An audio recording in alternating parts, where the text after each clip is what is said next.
미국이 우방국인 우리를, 대한민국을 지금 민감 국가에 포함시켰습니다. 이걸 해결할 수 있는 방법이 한덕수 총리의 복귀가 필요하다라는 그런 주장들이 지금 나오고 있거든요. 그래서 어제 이명박 전 대통령도 한덕수 총리의 탄핵 심판 선고 되도록 빨리 나와야 한다라는 목소리를 냈습니다. 들어보시죠. 그리고 우리 정부 대체할 사람이 없는 거야.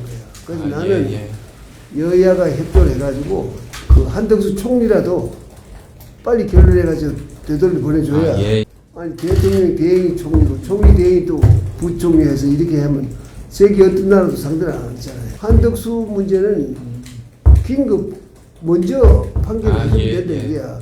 감사원장을 했는데 한덕수 총리를 안 해줄 이유가 없잖아요. 그러니까 정치인 부의장님, 지금 일단 여러 가지 지금 한덕수 총리의 변론도 종결됐고, 그리고 종결된 지도 한 달이 다 됐고, 논의 과정도 굉장히 이제 별 크게 문제될 만한 것도 없었다. 그러니까 여러 가지 국제적인 상황까지 고려해서 어떻게든 한 총리의 선고를 빨리 내야 된다는 목소리가 점점 커지고 있는데 이 부분에 대해서도 동의를 좀 하십니까? 저 한덕수 국무총리에 대한 탄핵소추 결과는 빨리 나오는 게 맞다고 생각합니다. 저도 그렇고 그런데 아마도 지금 이거 제 말씀 역시 저도 주변에 들어봤을 때 추측을 들어보고 그중에 이게 그냥 지금까지 한덕수 국무총리의 결과가 좀 늦게 나온 이유라고 저는 생각하고 있는데, 그러니까 한덕수 국무총리 탄핵소추 내용 중에 이 내란죄와 관련된 부분들 공범 아니냐라는 그게 내용이 들어가 있고, 그게 결국 윤석열 대통령의 탄핵 심판의 내용과 일치된 부분이 있기 때문에 그것과 관련돼서 판결을 내렸을 경우 윤석열 대통령의 판결 내용을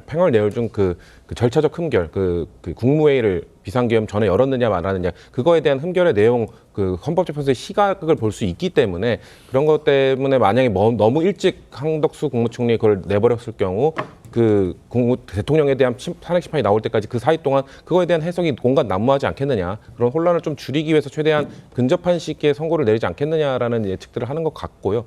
만약에 그런데 또 많은 다양한 시각들 중에 한덕수 국무총리 사유 중 다른 사유도 많지 않냐, 마은혁 재판관 임명하지 않은 것도 있지 않냐, 이런 것도 있는데, 저는 그런 것들은 헌법재판소가 아예 심리 결과에 넣지 않을 가능성도 있다고 봅니다. 왜냐하면 아까 말씀하셨던 151석이냐 300석 200석 이상이냐 이로 봤을 때 151석으로 통과시켰기 때문에 권한 대행 시절의 내용에 대해서는 아예 결과 기각이다 인용이다 이 판결조차 안 할 가능성이 저는 있다고 보기 때문에, 그렇다면 국무총리 시절에 있었던 내용만 할 거기 때문에 더 내용은 간단해질 겁니다.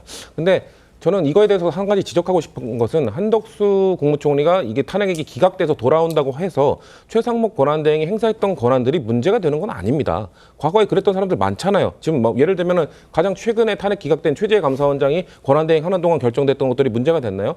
노무현 대통령, 한 가지만 더 말씀드리겠고, 노무현 대통령이 탄핵 심판 받는 동안 고건 권한대행이 행사했던 인사권, 거부권 이런 것들이 나중에 문제가 됐나요? 그렇기 때문에 지금 권한대행으로서 권한을 행사한 거에 대해서는 누가 복귀한다고 하더라도 문제가 되지 않습니다. 그래서 헌법재판관 2명 임명에 대해서는 법적으로 문제가 되지 않을 것이기 때문에, 그거에 대해서 계속 그것 때문에 뭔가 늘어지고 있다, 그것 때문에 문제가 생길 것이다, 저는 그것은 맞지 않은 주장이라고 생각합니다.